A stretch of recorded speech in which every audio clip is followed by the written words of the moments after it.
Okay. Good evening, everyone, and welcome. I'm Kate Markert. I'm Executive Director here at Hillwood Estate Museum and Gardens, and I am delighted to welcome you to the very first of our 2018 Great Homes and Gardens lecture series. And I'd like to give a special welcome to those of you in simulcast. I know you're having a great experience in simulcast.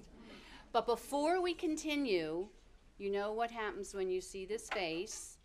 You turn off your phones. So we make sure your phones are silenced. Despite the cold, February is actually a fabulous month to be at Hillwood.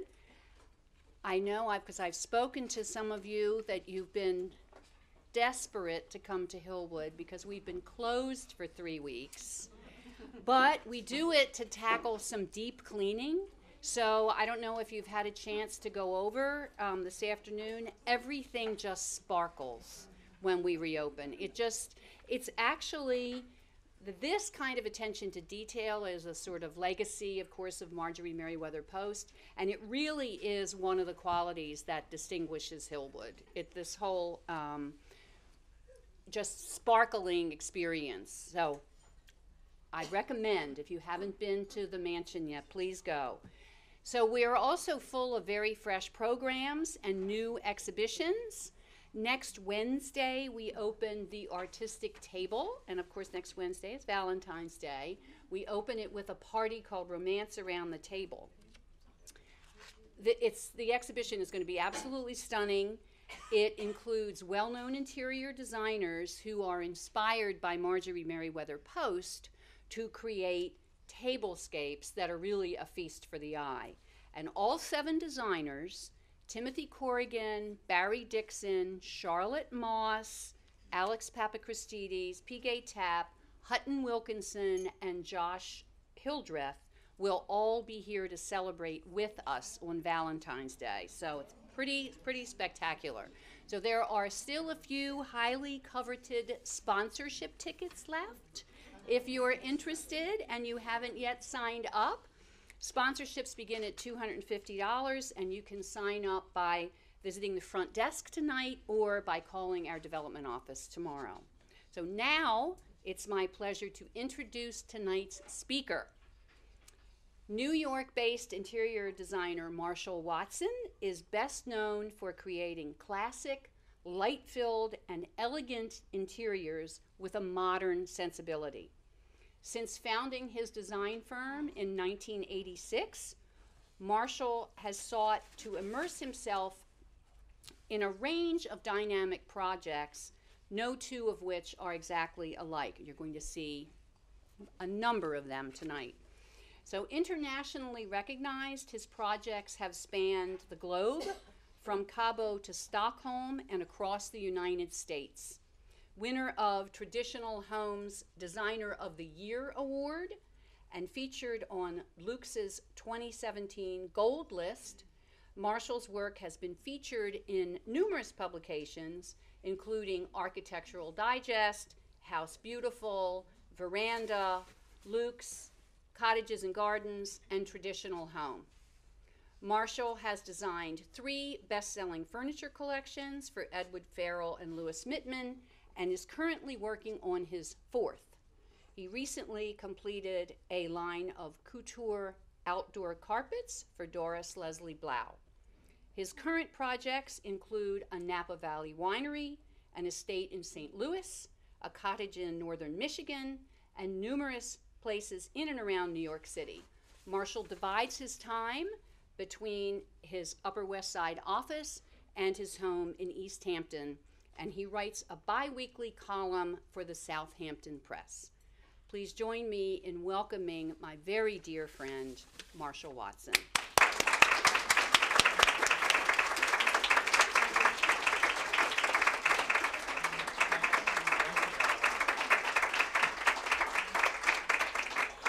Thank you very much. About a quarter of that's true.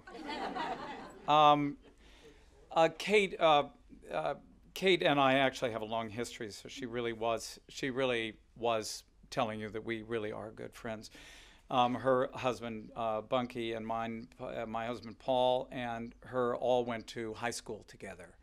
So this has been an incredible, kind of a great reunion for all of us, but also I've been fortunate to have spent these last 2 days soaking in the world of Hillwood. Actually, I arrived on Sunday, so I actually was soaking. But this is truly our national treasure. And if many may bemoan in today's world the current lack of grace, beauty, and elegance, one only need visit Hillwood to receive this doctoral thesis on the art of elegance. And of course, the art of elegance is the title of my book. Marjorie Merriweather Post saw art and beauty everywhere and brought it here for future generations. And this is absolutely where fabulous lives. So I am an interior designer by profession. However, I am an amateur dirt gardener by passion, facing the same setbacks that we all face. And I'm afraid I have the fingernails to prove it. So in my work, the worlds have blurred.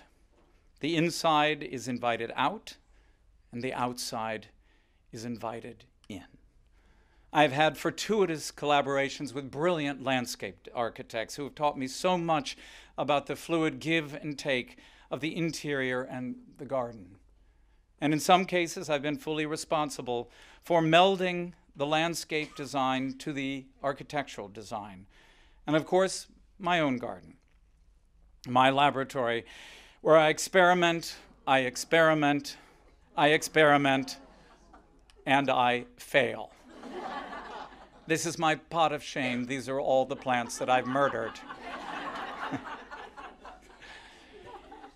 So today, I'd like to take you through my short journey to interior design and highlight a few projects that illustrate what I love about design and my pursuit of the art of elegance. I have practiced the art and craft of interior design for now 30 years. And when asked what gives my firm its particular distinction, I explain specifically that I use my training, my talents, my experience, and really everything that I have learned in the course of a lifetime to become a conduit for other people's aspirations. You might say that I have sought to design without a personal style, to absent myself, and make each project about realizing and refining my clients' most heartfelt fantasies of home.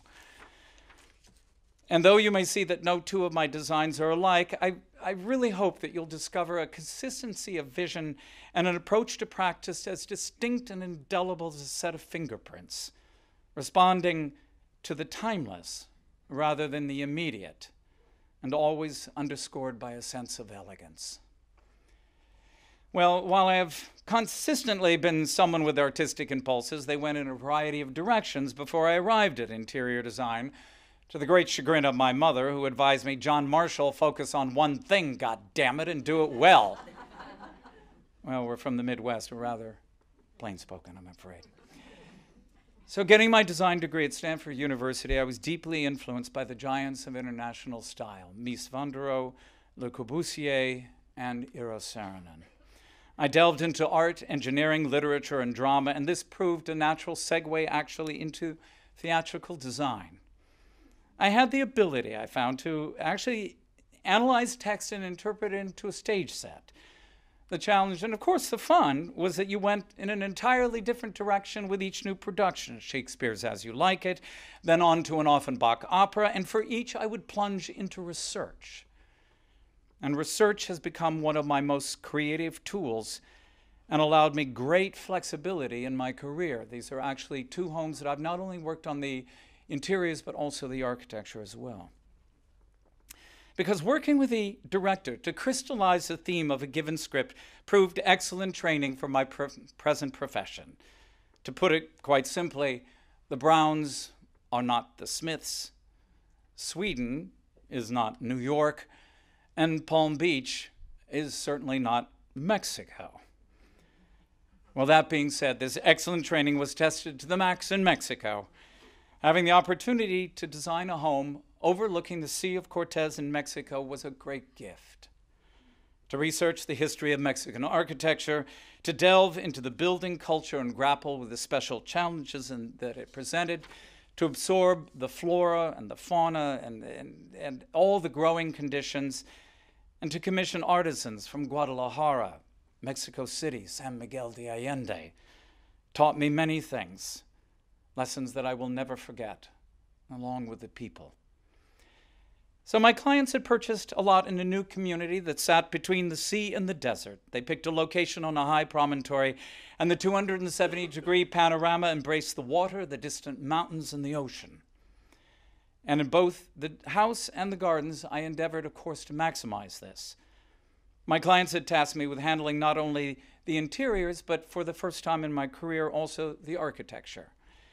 The aesthetic guidelines of the Baja Seaside Resort asked that the designs resemble an Italian hill town.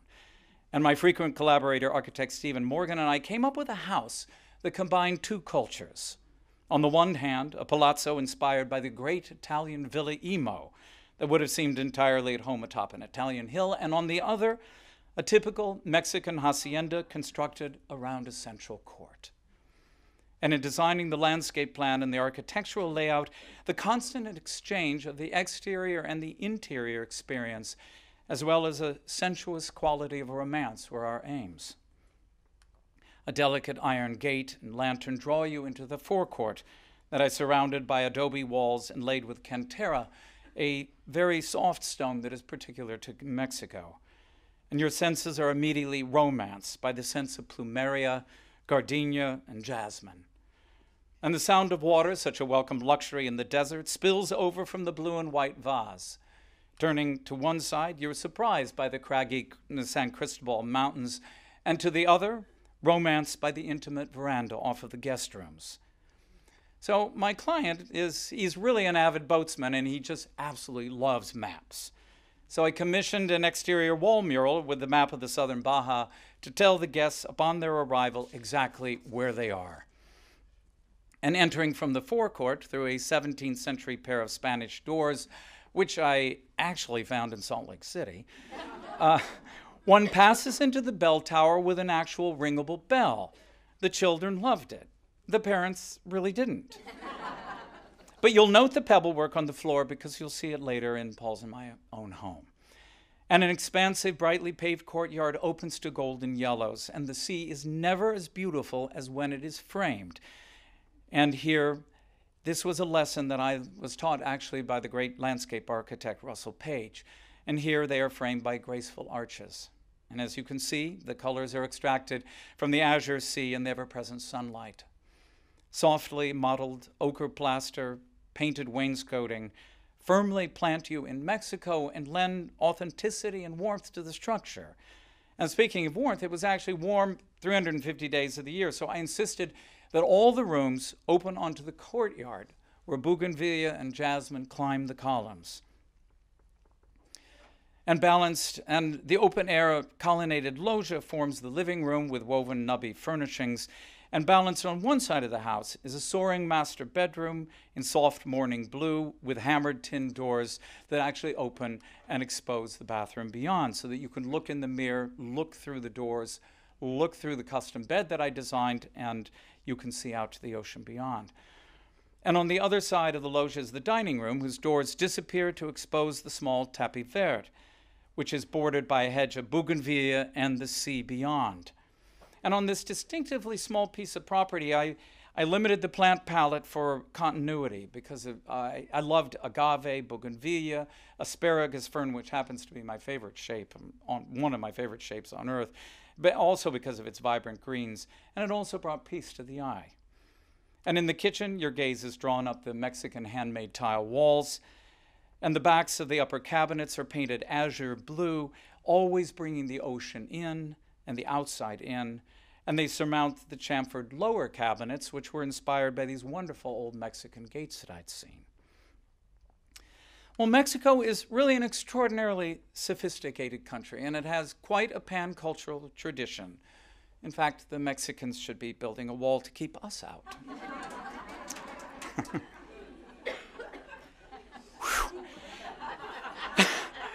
So we also had so much fun, including elements of Morocco like this wall fountain and the romantic lanterns, Indonesia in the wall panels, Middle Eastern Syria in the chest there on the right, as well as the better-known presence of Spain with some very strong Italian seasoning. Now, this project was, in every sense, one of the greatest scripts I ever received. The Mexicans, I noticed, they say yes to every request, and even the ones that they're really not sure they can pull off. But I found them very positive, very gentle, and the soul and spirit permeates every part of my client's home and garden. Well, the next is a script of reconstruction and resurrection, transforming a beloved city landmark into a light-filled, elegant home and garden. The entry establishes the tone for what is to come. My clients wanted the space to make a statement of serenity. Starting, I removed actually acres of dark green marble, smoked mirrors, and believe it or not, assorted waterbeds. And so you can kind of feel, kind of get a sense of what it looked like. And I finished the floor in a soft gray limestone, and I based the design of the exquisite pale walnut ceiling on a Catalonian antique. I drew connections between architectural and decorative motifs. The motif in the ceiling's limestone tile insets was stenciled onto the back of the chairs, and the floor's tile border is carved into the plaster relief that surrounds the arched portals. Part of the thrill of my profession is discovering talented craftsmen, and here I discovered one of the finest decorative ironwork companies in the United States, and we engaged them to craft my designs for the banister and the wrought iron filigree gates, which are perhaps the world's fanciest pet-proofing. And my approach was, as it always is, to highlight the original architecture's best qualities and pull the natural light through. And by replicating and realigning the arched entry, I was able to create an enfilade of rooms, which is a view straight through. And the garden room, which was once an underused porch here, acknowledges Salt Lake's craggier monochrome landscape with this antique Belgian stone floor and the gutsy white oak paneling. And it has been, here you will see that it has been bleached, it's been wire blushed, and it's been allowed to crack.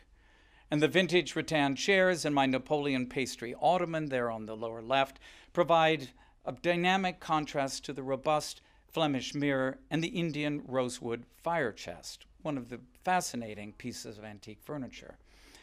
And in the dining room, I was handed a treasure trove of antiques, including an 18th century set of burled walnut chairs, a table above which I added a gilded Austrian chandelier, a fine Gustavian mirror, and a pair of sconces attributed to one of my really favorite architects, Carl Friedrich Schinkel. And I overcame my client's desire to gut this paneled breakfast room by erasing the dark faux bois paint, adding arched niches in the corners, and finishing it entirely in white, and installing a sparkling, classically inspired mosaic floor. And I crowned the space with a delicate bronze lantern whose smoke bell mimics the shape of the room. And the collection of creamware pick up the rest of the home's subdued palette. The family room is an oasis, a tranquil refuge for their very large family. And what was once an absolute solid wall became doors that overlook a cheerful patio with espaliered fruit trees. Translucent linen tattersall curtains capture the light during the dark winter days, and the iron coffee table here, which I could swear could hold up a caboose, is designed for abuse.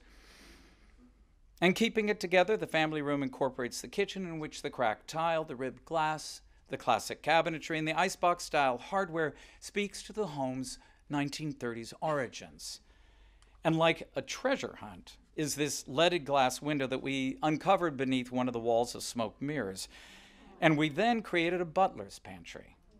And here is another view. Well, the lady of the home is very charismatic. She's elegant with a sense of tailored restraint, yet her feminine soul always responds to pretty. The master suite, very much her domain, was separated into sleeping and sitting zones by an arched portal. And it's an homage to her femininity.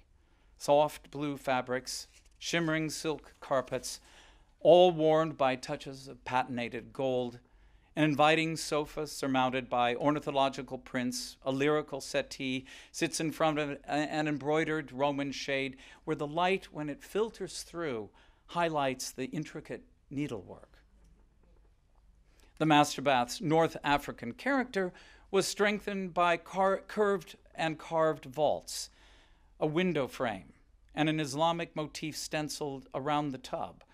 And the ethereal checkerboard floor is reflected elegantly in the polished steel tub. And another view of before and after. The bathrooms were designed to enhance the home's 1930s birthright. And here, a refreshing, light-filled guest bedroom with pretty embroideries and casual checks. And in this home, it was not only a great gift to research and restore and revive this wonderful home, but it was also an honor to collaborate with the broadly experienced Gar Campbell, a landscape architect who had worked for the royal families of the Middle East as well as the Aga Khan in Paris. Gar's Persian-influenced gardens and fountains meshed elegantly with the North African origins of the home's Mediterranean style. Someone asked me once if I put my stamp on this house. And my answer was that if people look at this work, our work, not knowing that it was recently renovated and say, wow, you know, they really knew how to build them in the old days. That would be stamp enough for me. My theatrical design training would certainly have been well worth it. So no less important to what I do today was the career that followed theater design, acting. So if set design taught me how to transform the big idea of the play into the visual environment, acting showed me the way to invest the drama with soul. My ambition was to be a character actor. Well, or here someone, a big ham with a ketchup bottle, but someone who erases himself and is unrecognizable from role to role. Again, I would research and research to delve deeply into the mind, the soul, and the society of a behavior and of a particular role, because acting taught me so many skills of value to interior design. To be specific and honest in interpretation, to listen, to observe, and to submit my talents to the dreams and the aspirations of my client's script. So understanding and interpreting the mind, soul, and the history of the man behind this extraordinary home was equally as fascinating and moving as the home itself. In the 1960s, my client, a Purple Heart veteran, a philanthropist and a California visionary who truly changed the face of Orange County, arranged a meeting with Luis Barragan. He asked the great Mexican architect to design and build his home on Newport Harbor. And in that meeting, Luis Barragan sketched an idea for a house on the proverbial cocktail napkin. But unfortunately, by the time I came along, which was almost 3 decades later, the structure had lost its original intent, and the pocket gardens surrounding the home had grown unwieldy. So for the gardens, we judiciously planted, pruned, and sculpted the dramatic, outsized black pines and underplanted them with large tufts of beach grass, which hinted at the sculptural treasures inside. So Barragan's buildings are certainly famous for their bold saturation of color, and this is actually one of Barragan's most famous buildings. But my client and I believe that the architect's genius lay in his manipulation of planes and volumes. And so we chose to make the house, inside and out, entirely and purely white. I stripped and bleached the dark floors, constructed a large lime portal there on the right that acts as a frame between spaces, focusing the eye on the sculptural grand staircase, and installed lacquered columns over the structural supports. A huge gilded mirror on the left warmly reflects the harbor, but also brings the light and the view into the darkened end of the living room, always bringing the light in as much as I can in my projects. And we revitalized and replanted the 30-foot ficus hedges, which was actually no mean job, and placed an undulating twisted sculpture on a mirrored platform to create dynamic interest and a layered illusion of depth. There's actually only 5 feet between the glass itself and the ficus hedge. And by lengthening and squaring off the windows of the living room, I framed 4 planted views that feel like abstract paintings in and of themselves. Matisse drawings to the right and to the left, Giacometti, Hepworth, and Henry Moore sculptures can properly steal focus in this all-right room. A wall of windows draws the open views into the master bedroom, and outside you hear the constant happy barking of sea lions. Constant is the operative word. It drove us all crazy. So here in the cabana, the interiors and the architecture and the garden are inseparable.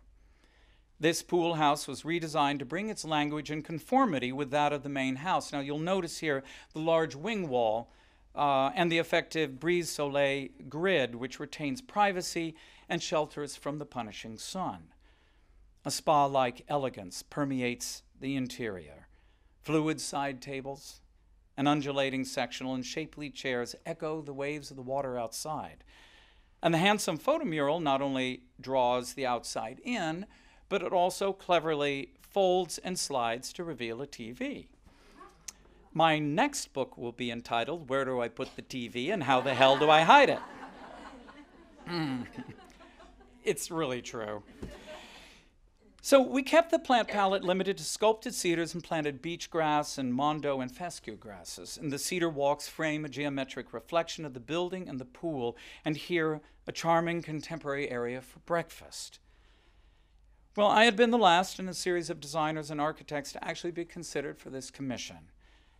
I believe my success lay in listening to this remarkable gentleman's dreams and aspirations for this home, its original conception, its future, and its soul. This never would have been possible without my experience as an actor. This man became not only my muse and my mentor, but Henry also became my friend.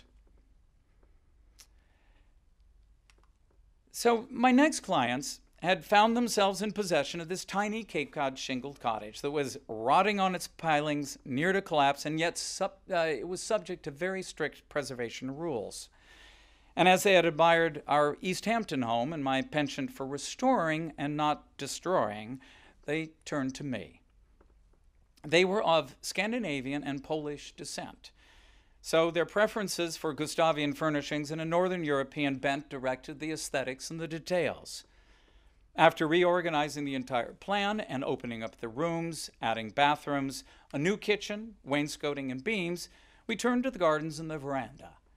And because of the home's diminutive scale, we limited the palette to creamy white and egg yolk yellow, which cheered the foggy days and actually cut into Southern California's famous June gloom. I don't know if you've ever been there in June. It's the gloomiest place on earth. And this palette followed us onto the trellised veranda that I created off of the guest room, curtained with embroidered sprigs of yellow crocus. A steel campaign bed plump with outdoor pillows invites the sitter to luxuriate while perusing the busy bay below. And we drew the inside out by designing a tiny walled garden, well proportioned to the home, with a distinctive Charlestonian flavor, and yellow pansies, boxwood, and espaliered iceberg roses, surrounded by a wrought iron luncheon spot that is framed by very Swedish-inspired railings and shutters. And another sitting area off the guest quarters surveys the small croquet lawn and the bay beyond, providing another private outdoor living extension of the home. Well, this next homeowner asked us to emblazon "Hello, darling" on her welcome mat. You know, how can you not embrace the wonderfully cheeky ostentation of Palm Beach? With these enormous manicured hedges surrounding French chateaus and Italian palazzi, there's this kind of disorienting juxtaposition of this over-the-top formality and an extremely informal climate.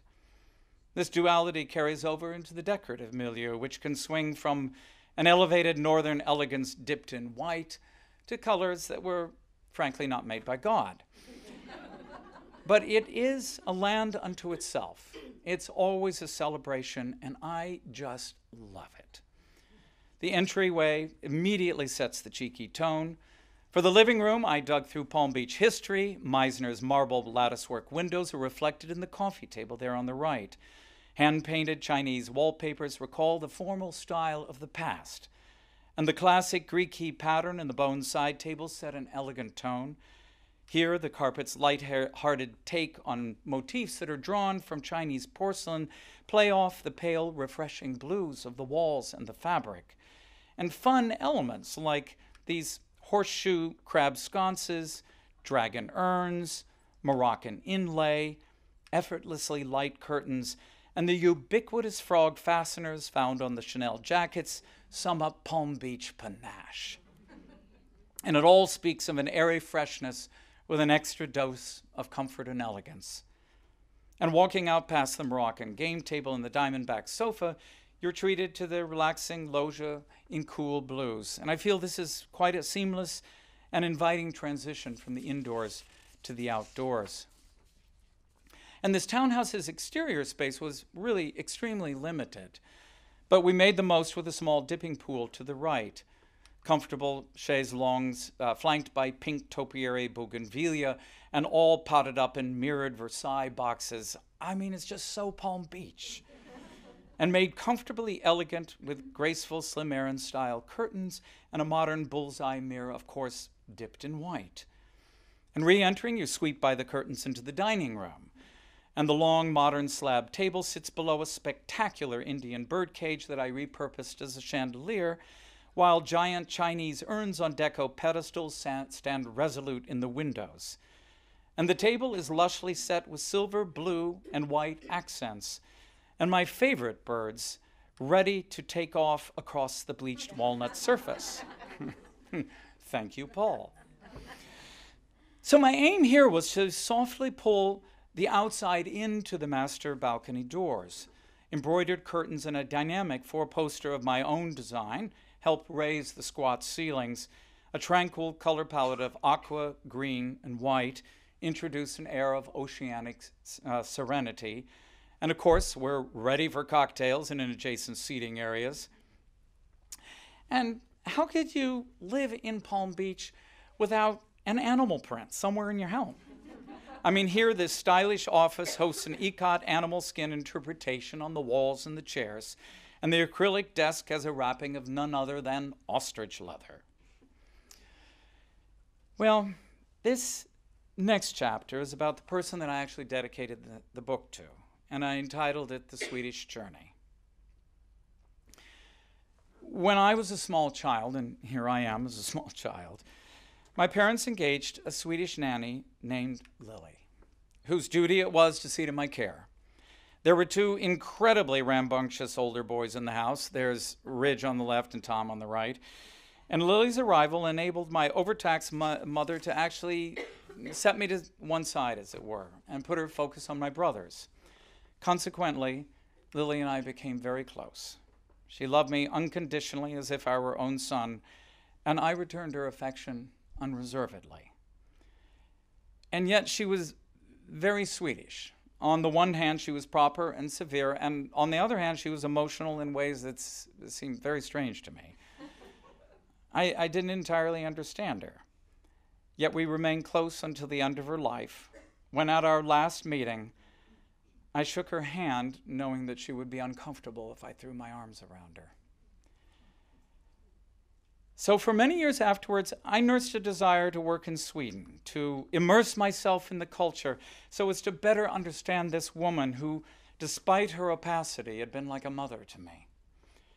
Well, eventually, I got my wish. I was introduced to a couple, he's American and she's Swedish by birth, who purchased several properties on Värmdö, the largest island in the Stockholm archipelago.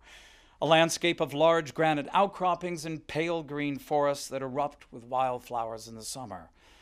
There were a handful of 20th century structures, all very classic in style, and this couple wanted to transform them into an aesthetically consistent compound to which they and their children could travel from America in the warm months for a traditional old country experience. Well, the first of the buildings that I undertook, the Guesthouse, established the project's character. We began by gutting the uninspiring structure and fitting it with elements drawn from Sweden's residential heritage. A staircase whose silhouette resembled craft elements that I'd seen on different houses, bleached wide plank pine floors, and simple moldings. Columns dating from the 1920s were inserted to give definition to the two adjoining rooms, and colors were chosen for their responsiveness to that very particular soft, granular northern light.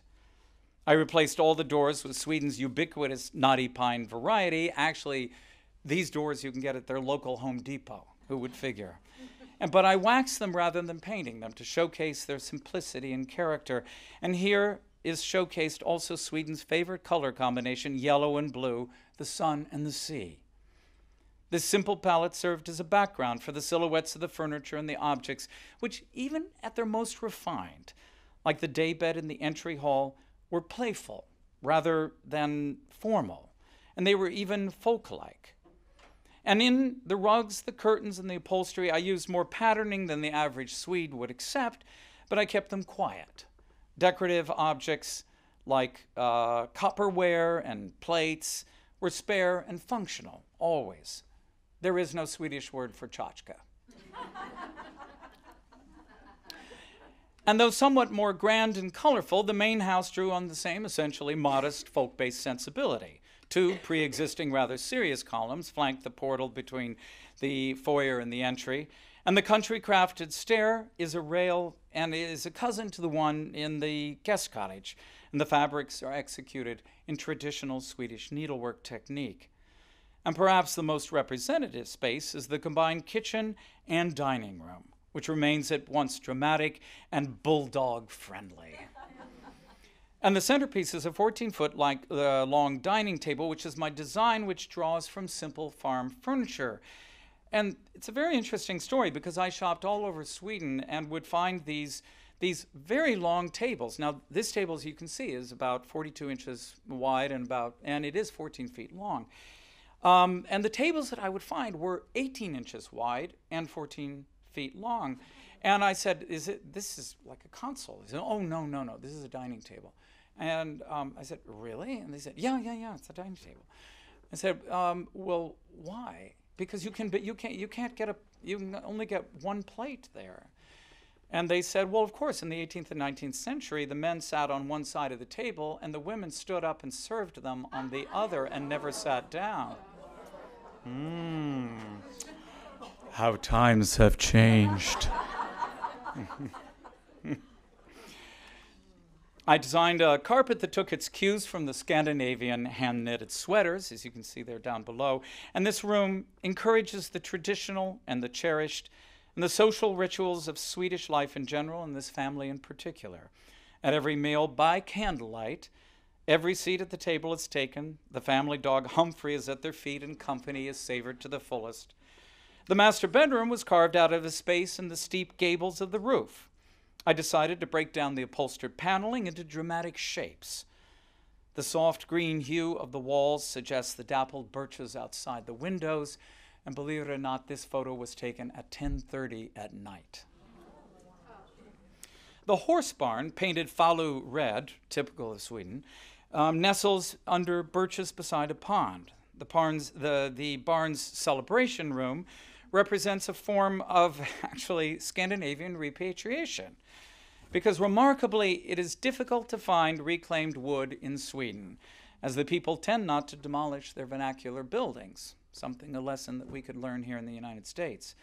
So all of the wood in this room, a mix of everything from walnut to pine, and all hewn ironically by Norwegian farmers in Wisconsin, we imported all of it from the United States. But in the end, my objective with this project was to write a script for a romantic Swedish summer to which the family could submit itself utterly. And today, even though the kids are now college-aged and itching to cut the cord, they still want to return to their summer idyll, to forget that they're Americans for a time, and participate in their mother's and indeed their own heritage. I never let on to my clients or even my staff that this journey was personal as well as professional. But when it was over, I did feel that the veil of difference between Lily and myself had been lifted. What had seemed strange made sense, and I understood her reserve and the great depth of emotion beneath it. My clients had found their way home, and so had I. Well, as a kid from Kansas City, I always wanted to live near the ocean. Hey, it's only 23 hours to the beach. Surf's up, kids.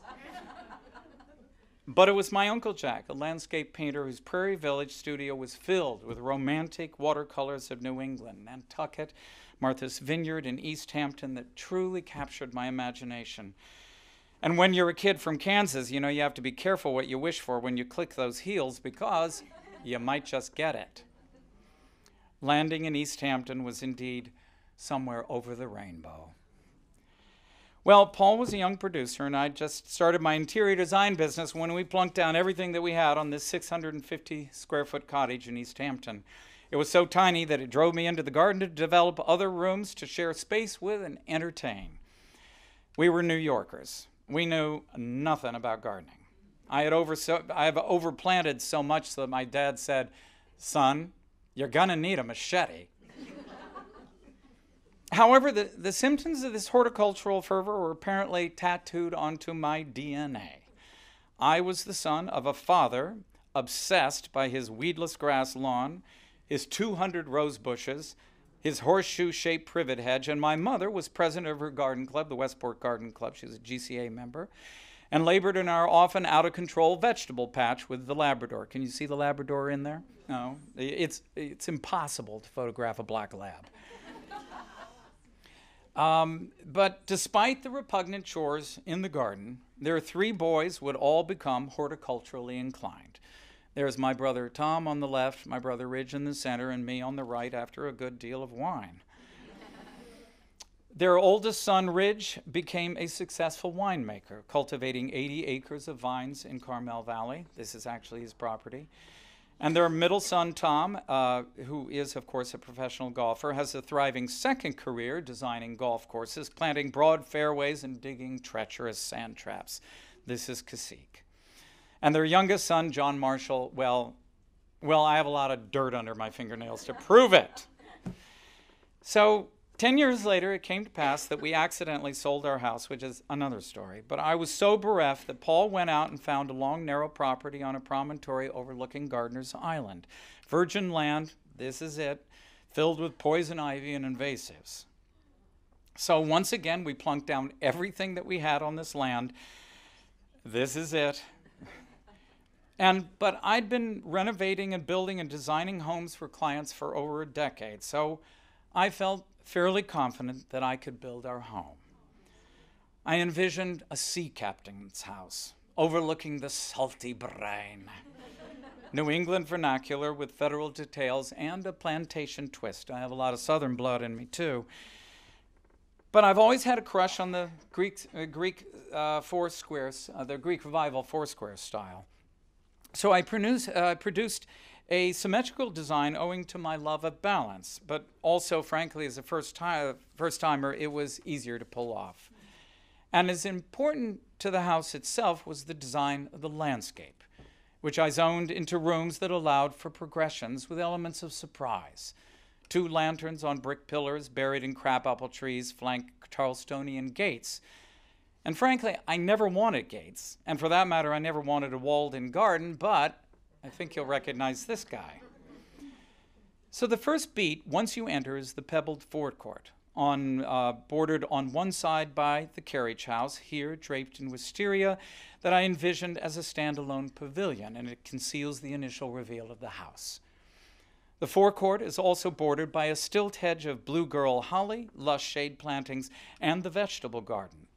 And for years before we bought the property, contractors had dumped dirt in the back left-hand corner of the yard, so there was this tall hillock from which you could actually see Gardener's Island.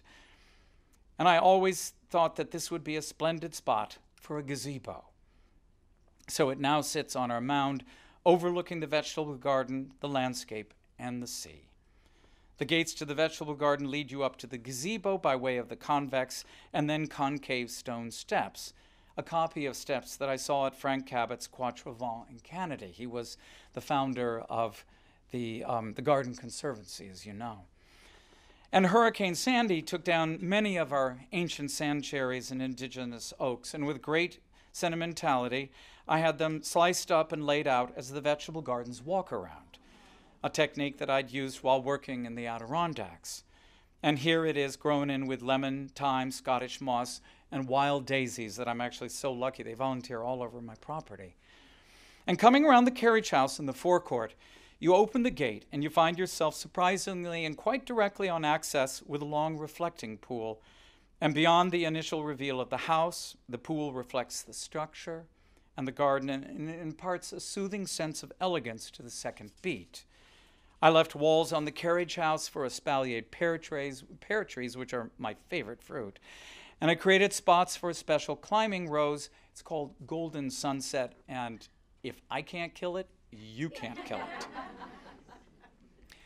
And I believe in the concept of background, middle ground, and foreground, and in framing views, and here with trees. And I really have pet pairs of trees, and this is Paris salicifolia pendula, which is weeping willow pear tree that tricks everyone into thinking that Marshall Watson can grow olive trees until they discover the little pear-shaped olives.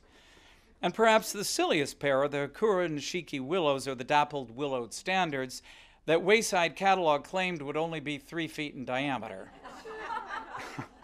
Well, apparently I planted them in the right spot, because after 2 months on vacation, Paul and I returned and they were 14 feet in diameter.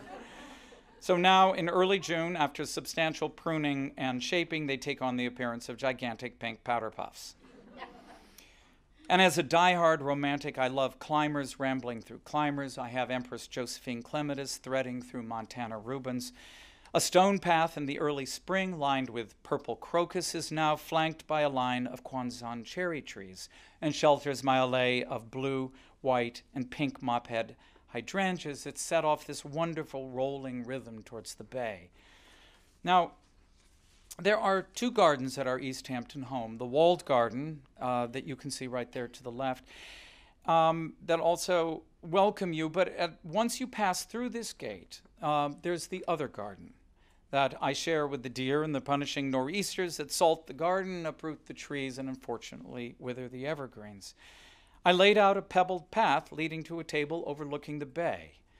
We love to entertain on balmy evenings, and if we're lucky, and if we've planned it well, we surprise our guests with a giant moonrise. But before I leave my garden, since I am in the company of gardens who might sympathize with my crush on Platzman details, I wanted to show you some intimate moments that I've actually been catching in my garden since early spring. And here you see Mount Everest allium with a rugged trunk of Magnolia soulangia, Sarah Bernhardt peony in all her overdressed voluptuousness. You know, you have to always remember that Sarah Bernhardt was as famous for her costumes as she was for her declamatory acting style. And the walled fountain inspired by Lake Como's Balbianello, our own native non-invasive wisteria, a snow flurry that is Chianthus virginicus, whose heavenly scent absolutely perfumes the garden. I think this was one of Thomas Jefferson's favorite. And a giant yellow peony, towering blue lupin, a secret staircase swamped by sun-gold hydrangea, creeping lonicera, and Japanese white wisteria, the Eden rose, pregnant with possibilities, best bet German iris, catching an afternoon shower, variegated wisteria on the right, and I'm not sure that, can anyone tell me what the clematis is on the left? Because actually I lost my tag. I always keep my tags. Does anyone know? Anyone back there? I don't know. And here is a moth or a butterfly, such extraordinary architectural structure that I had to snap a photo of it. And is it a pest or an adornment? I don't know, but I loved it. So finally, I'd like to invite you into our home. Because upon entering the house, you're immediately greeted by a glossy wall of shutters that echo that Hampton signature. And as a space-starved New Yorker, I believe in minimal foyers and few hallways. The doorways and the windows were tweaked to create an enfilade that facilitates views, light, and cross-ventilation and easy communication between the rooms. And the soft gray limestone of that dark coffee-colored wall dramatizes your entrance into this room, which is the light-filled living room. And following the dimensions of the golden rectangle, I crafted a perfectly proportioned living room that could serve the holy trinity of fireplace, ocean view, and of course, the TV. And I created 3 seating areas that converse, and I enveloped the room with richly layered hand-stenciled walls in golden hues. There are actually 11 layers of lacquer and stencil on these walls. And of course, these deeply comfortable upholstery from my collection, bone inlaid side tables, and an ample coffee table which exudes a sense of welcome. And of course, here, blue and white jardinières everywhere for seasonal plants and flowers. For years, I wanted to line my portals with Delft tiles, here featuring harbor scenes with the windmills mirroring our fabulous view of Gardiner's Island's 19th century white windmill. The Wedgwood blue walls unite my dining room with Gardiner's Bay. I worked so hard on this paint color because I really wanted to get it the perfect color in the midsummer when I was entertaining of Gardiner's Bay, and actually it worked. And the silver there reflects the sparkling view. And I finished the floors in the highest gloss possible so that my inherited furniture, my grandmother's table that goes back in our family from the 1850s, my parents' chairs right there that I fed our dog with liver under the table, I'm afraid. But they all seem to float on water.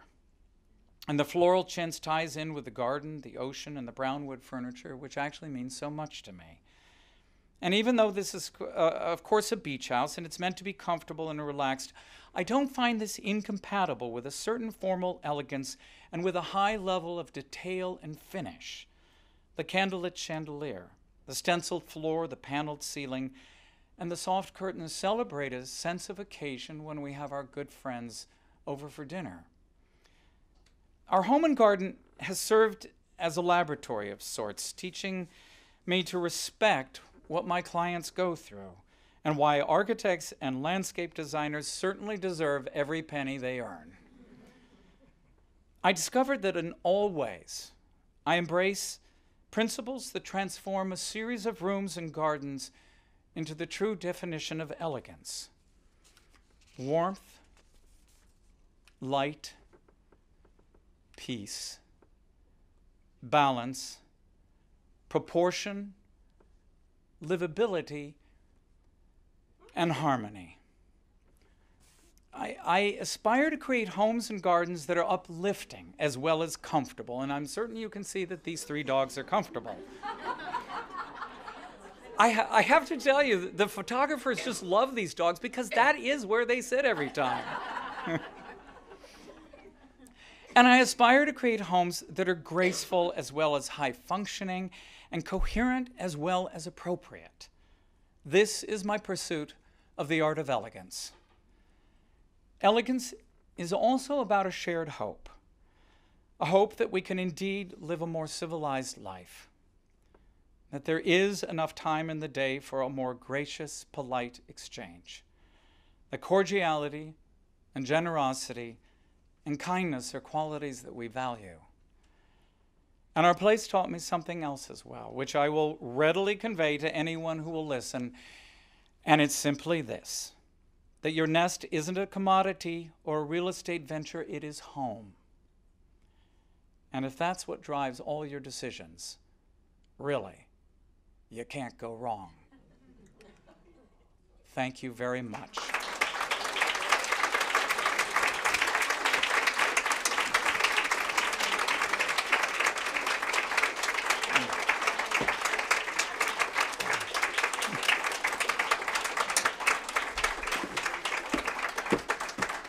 Thank you all for being such a wonderful audience and laughing at all the right spots. You're so good. Thank you. And thank all of you back there, too. I really appreciate it. And I hope that I could answer questions. And if any of you back there have any questions, I would love to answer them. So please, if you would like to raise your hands, or if you have a question, I could answer it. Would we like to have the lights on? Oh, we can just stay in the dark. Yes, there's a question over there. A very nitty-gritty question. Sure. The rose you can't kill, so neither can we, or vice versa? What was the name of I told it earlier. No, it's, I will tell you in a minute because I want to get it absolutely right. It is evening sunset. I'm sorry, golden sunset. Golden sunset. I'm so for toots, you know. It's golden sunset. It really is. It's really a fantastic rose. Oh, I've stumped the audience. Well, in any, yes. If you had to choose three things to make a room elegant, what would they be? Well, the first I would tell you, the question was if you had to pick three things to make a room elegant, what would they be? The first thing that I would tell you would be proportion.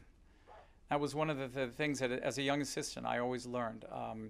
Proportion. If you get the proportion right, it doesn't matter anything else. You know, everything else falls in line when you get the proportion correct. I always believe in, as you can tell, in context, in the appropriateness to the environment. I mean, here I worship at the Temple of Elegance here at Hillwood. This is quite incredible, and the rooms here are so appropriate to the environment. Their scale is wonderful, and I think I have a personal propensity towards balance and harmony.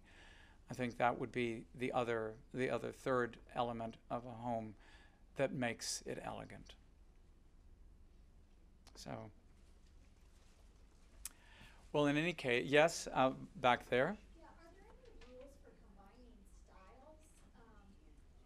Different time periods in furniture and styles? Well, I think that's did everyone hear that question?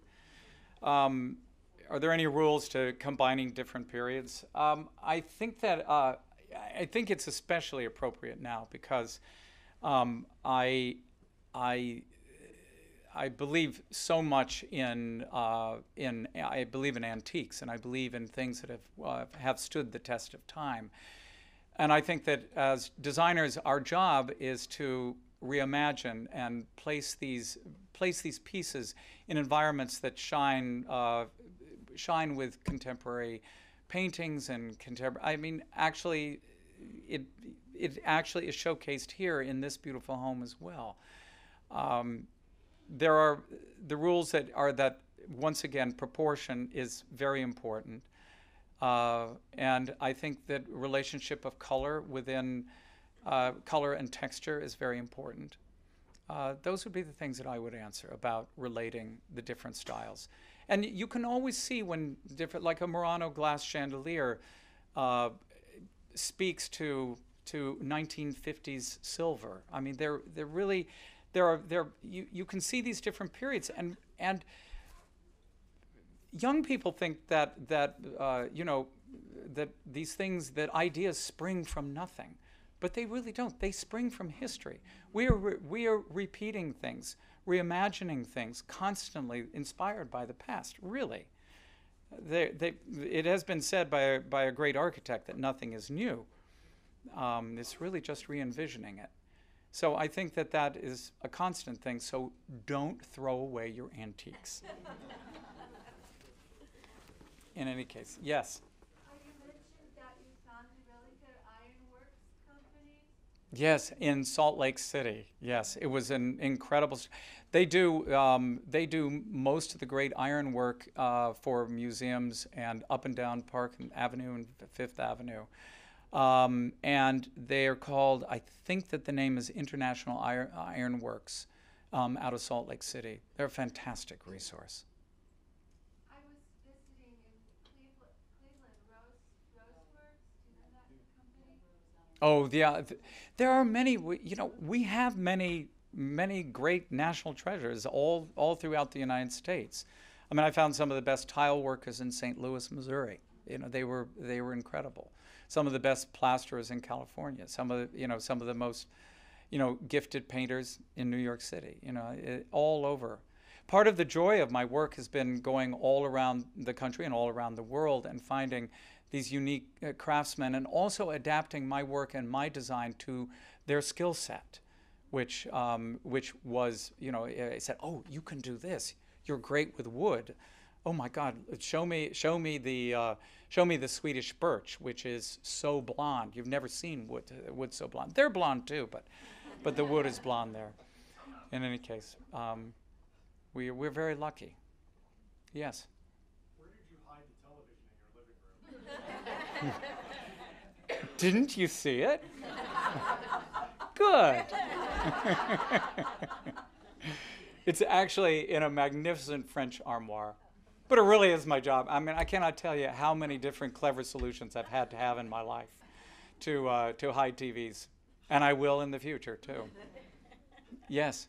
Have you ever found in your career you've had to push back or overrule with a client, or how do you do that, or reach an impasse when you feel you know best, but, you know, how do you handle that? You know, I'm a designer, not an artist. If I were an artist, the designers they're my clients, and I think you can see in my work that there's a variety of different styles. That's what really attracts me to doing the work. I mean, I want to work with different clients. I want to work in different environments, and I don't have the same style throughout. I mean, that's not interesting to me. So I think that a designer, I believe every client has taste. I always believe that. It's just, and our job, they hire us as designers or architects or landscape designers to understand your taste and to understand the locale and everything about it, and bring all of our expertise to realizing your dream, which Marjorie Merriweather Post did so well. She had a very specific vision, and she hired the best people who could interpret that for her. But it was her vision, and you see that throughout here.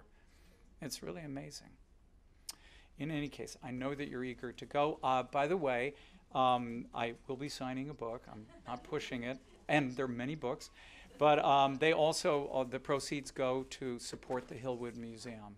So, of course, I do appreciate it. I'll be out there signing, and thank you all so much.